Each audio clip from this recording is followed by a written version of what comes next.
Hello, comrades. I hope everyone woke up feeling great this morning, the last week of the first month of 2026. So, I'd like to take this opportunity to wish everyone a happy and prosperous 2026.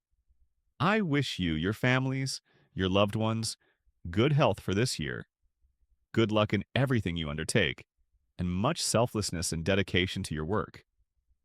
I know that maintaining the endurance and pace of these past 3 years isn't easy. You've learned to work under pressure. The pressure will continue. Hang in there. Buckle up. I like to use a caricature with the members of the government to tell them that in 2026, right now, it's like a plane at the end of its runway. We're going to go full throttle to reach what pilots call V1 by the end of the year, which means there will be even more pressure in 2026. So hang on, fasten your seatbelts. I also want to congratulate you on everything that has been accomplished during 2025, but especially during these past 3 years. I think the results speak for themselves.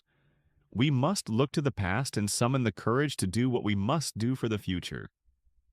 Everything we have accomplished, I believe we owe to the valiant people who understood our message, who understood the meaning of the revolution. Because without them, without the resources made available by everyone to make it happen, it would not have been possible. The very essence of the revolution is working for the people. And I think there are many examples. If you take agriculture this year, by the grace of God, we've had a record harvest. There are specific crops we've been trying to introduce for the past 3 years.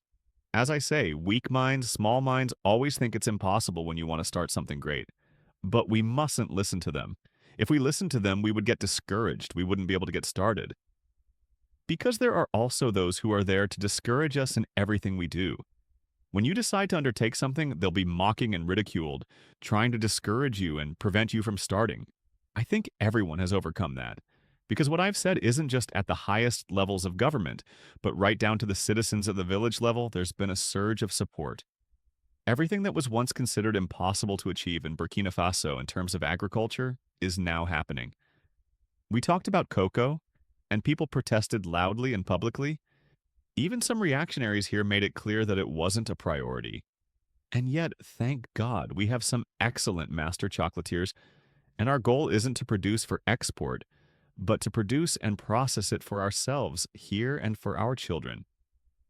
Today, coffee is a reality on the banks of the Samandani River, and thank God we have Burkina people processing it.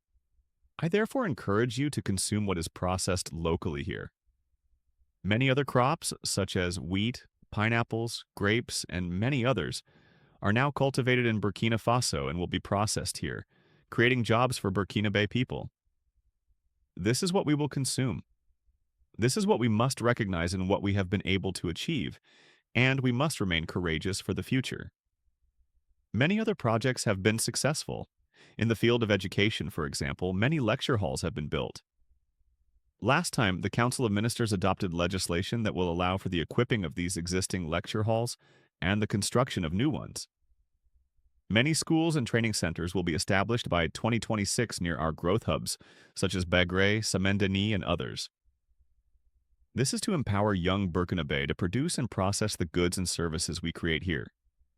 Therefore, we will no longer focus solely on general education. We discussed vocational and technical education. Many modern high schools will be built by 2026. In addition, we have decided to build a technological university, and I hope that by the end of the year you will see it completed. Construction has already begun, and we have asked the companies to do everything possible to meet the deadlines so that for the next academic year we can welcome students in highly specialized fields of technology, ensuring we are fully up to date. As I said, we are very far away. We are in the 1800s, and I think that in 5 years we can make a jump at least of 100 years to find ourselves in the 1950s, and continue to work like this. I know it might sound funny, but it's the truth.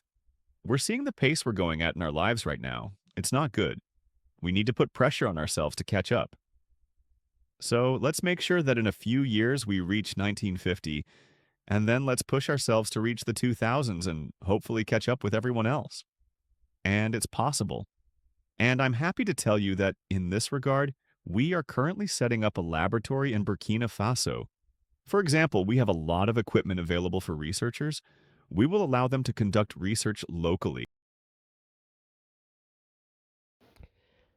Now, according to what Traore is saying, he's basically saying that the Burkinabes, these are people living in Burkina Faso. They are living way, way, way back in matters development, because he's also saying that they are living actually in the 18th century in matters development, because most countries, they have progressed economically, they've progressed in matters development as compared to Burkina Faso. And his main aim is to make sure, at least in the next 5 years, he catapults the economy of Burkina Faso to another level, something that he has already done, and actually he is doing it. Remember, Traore just came into power 4 years ago, if I'm not wrong. 4 years ago. And if you can compare the kind of development that he has done, actually, he's really trying. He's really trying, because the other day he was launching a new highway that was connecting Ouagadougou, which is the main capital of Burkina Faso, to the second largest city of Burkina Faso. He was launching that project. And something funny is, this project was not funded by the IMF or the World Bank, or the money was not even borrowed. The project was fully funded by their own initiative, and this initiative is known as Faso Mebo. Faso Mebo basically means let's build together. So, for those who don't understand this, it also means that the Burkinabes, or any person of goodwill, is welcome to contribute to the national coffers. And the money that are contributed is divided into projects that the government of Burkina Faso is yearning to achieve. So the project was fully funded by Burkinabes and all Africans of goodwill who participated in this project. Now, according to his speech again, what he was saying is the main problem that was hindering the development of Burkina Faso was corruption. People who didn't love their countries. But all in all, he has promised that in the next 5 years, God willing, he's going to change Burkina Faso into another different country as far as development is concerned. Majorly, he's going to focus on road constructions, schools constructions. He's also going to focus on agriculture.